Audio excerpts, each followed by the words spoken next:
തലസ്ഥാന നഗരം ആറ്റുകാൽ പൊങ്കാലയ്ക്ക് ഒരുങ്ങി നിൽക്കുമ്പോൾ ആറ്റുകാൽ ദേവി ചരിത്രത്തിലേക്ക്. മധുര ചുട്ടരിച്ചു വന്ന കണ്ണകി ഭഗവതി കൊടുങ്ങല്ലൂരിലേക്കുള്ള യാത്രക്കിടെ അല്പനേരം ആറ്റുകാലിൽ തങ്ങി. ദേവി ചൈതന്യം അറിഞ്ഞെത്തിയ സ്ത്രീജനങ്ങൾ വായ്ക്കുരവയിട്ടും മൺകലങ്ങളിൽ പൊങ്കാല നിവേദിച്ചും ദേവിയെ സംപ്രീതയാക്കിയത്രേ. അതിന്റെ അനുസ്മരണമാണ് പൊങ്കാല എന്നാണ് വിശ്വാസം. ഭക്തജനങ്ങളിൽ സംപ്രീതയായ ദേവി പിന്നീടൊരു ബാലികയായി അവിടെ കുടിയിരിക്കാനെത്തിയത്രേ. മഹാഭക്തനായ മുല്ലുവീട്ടിലെ കാരണവർക്കായിരുന്നു ആ ദർശന പുണ്യമുണ്ടായത്. ഒരു സായം സന്ധ്യയിൽ അദ്ദേഹം കിള്ളിയാറ്റിൽ കുളിച്ചു സന്ധ്യാവന്ദനം ചെയ്തുകൊണ്ടിരിക്കുമ്പോൾ അക്കരെ കടത്തിത്തരാൻ ഒരു കോമള ബാലിക അഭ്യർത്ഥിച്ചു അത്രേ.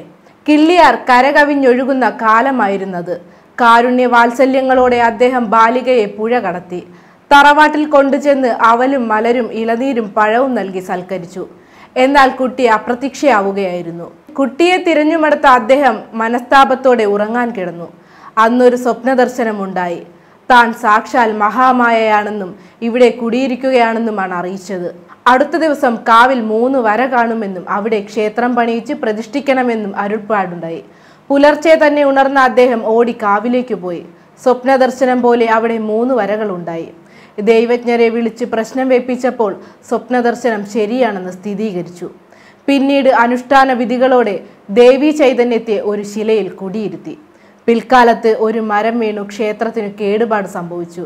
ബദ്രീനാഥത്തിലെ പൂജാരിയും പ്രസിദ്ധ ജ്യോത്സ്യനുമായിരുന്ന ശങ്കര ജ്യോത്സ്യൻ തിരുവിതാംകൂറിൽ ഉണ്ടായിരുന്ന സമയത്തായിരുന്നു അത്.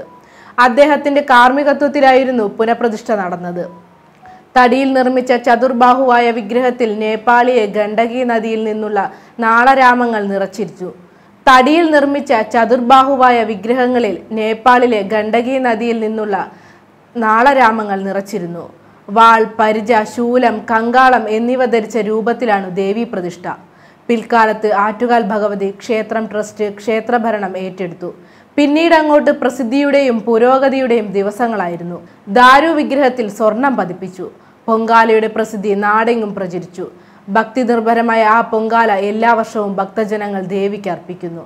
നാളെ പൊങ്കാല അർപ്പിക്കുന്ന എല്ലാവർക്കും പൊങ്കാല ആശംസകൾ.